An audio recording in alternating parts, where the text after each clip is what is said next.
May mga batang 90s ba dito? Kamusta kayo? Kamusta tayo?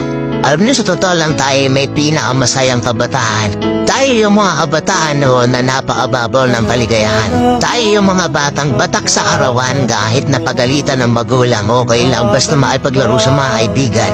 Di natin alam kung ano yung teknolohiya. Di natin alam kung ano yung cellphone.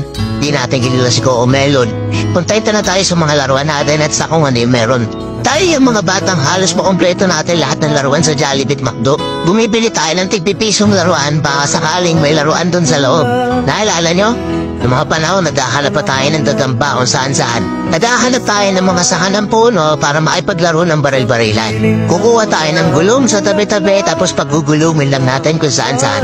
Mabibwisit tayo kapag hindi tayo pinayagan ng magulang natin makipaglaro sa mga kaibigan natin sa ulanan. Kaya yata yung mga huling batch ng mga bata na nakikipaglaro pa ng tagu-taguan. Totoo lang, di ba? Real talk.